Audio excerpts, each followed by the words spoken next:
Logical organisations of computer series में आज हम डिस्कस करेंगे about characteristic table and characteristic equation for SR flip flop. Previous video में हमने चेक किया था कि कैसे एसआर लैच में दो इनपुट्स एस एंड आर और एक कंट्रोल सिग्नल क्लॉक को यूज़ करके हम इनपुट्स के कॉरेस्पॉन्डिंग आउटपुट्स को कंट्रोल करते हैं। प्रीवियस वीडियो में जो टेबल हमने चेक की थी उसे हम कुछ इस तरीके से यहाँ समराइज कर सकते हैं। यहाँ जब क्लॉक 0 है और एस एंड आर दोनों वेरिएबल चाहे 0 हो या 1 हो, उस केस में सर्किट नो चेंज स्टेट में होता है। मीन्स जो प्रीवियस आउटपुट है वही आपको करंट आउटपुट मिलेगा, जिसे हम QN से रिप्रेजेंट करते हैं, या फिर हम कह सकते हैं कि सर्किट मेमोरी स्टेट में होता है। जो आपने प्रीवियस आउटपुट स्टोर किया था वही आपको यहाँ पर करंट आउटपुट मिलेगा।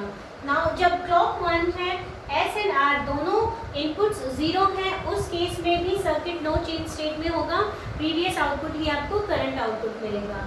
अब जब क्लॉक इक्वल्स टू 1 है, S equals to 0 and R equals to 1 है, इस केस में सर्किट 0 स्टेट में या फिर कहें रीसेट स्टेट में होगा। सिमिलरली जब क्लॉक 1 है और एस की वैल्यू 1 है, आर की वैल्यू 0 है, उस केस में सर्किट का आउटपुट 1 होगा, या फिर कहें कि सर्किट सेट स्टेट में होगा। यही रीजन है कि हम इसे एसआर फ्लिप फ्लॉप कहते हैं। SR flip flop means set reset flip flop. जब हम रीसेट पिन को 1 करते हैं, सर्किट आपका रीसेट स्टेट में होगा, और जब हम सेट पिन को 1 करते हैं, सर्किट आपको आउटपुट 1 देगा।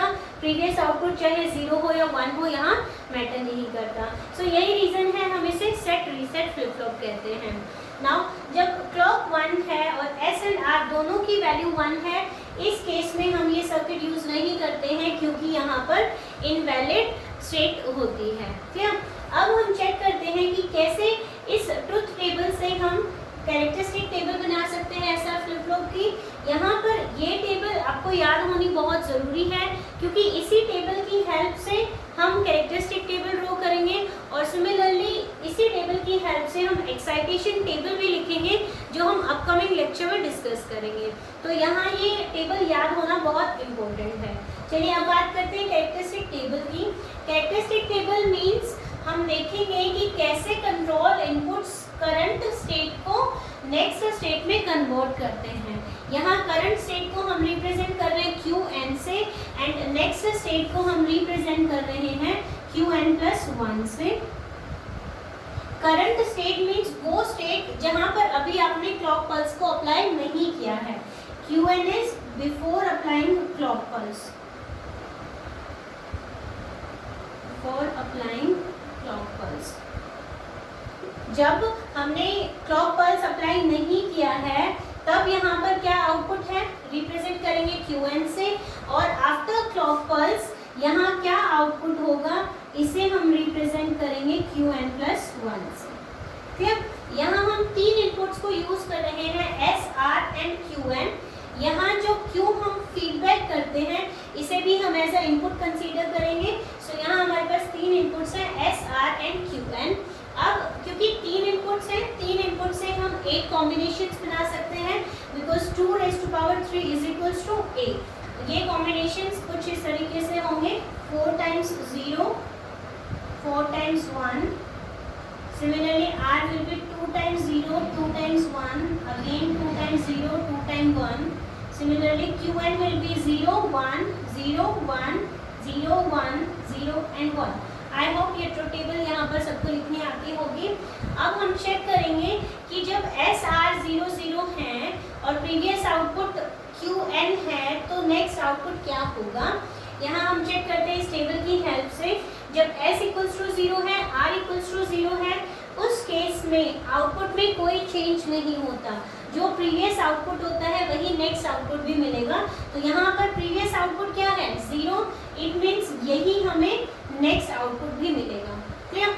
अब जब S equals to 0, R equals to 0 है और प्रीवियस आउटपुट 1 है, तो इस केस में भी प्रीवियस आउटपुट ही हमें नेक्स्ट आउटपुट मिलेगा। क्लियर। अब बात करते हैं 0 1 केस की। जब S इक्वल्स टू 0 है, R इक्वल्स टू 1 है, इस केस में आउटपुट आपको 0 मिलेगा, चाहे प्रीवियस आउटपुट आपका 0 हो या 1 हो, क्योंकि इस स्टेट में सर्किट आपका रीसेट स्टेट में होता है, ठीक है। तो यहाँ पर आउटपुट आपको मिलेगा 0 एंड 0।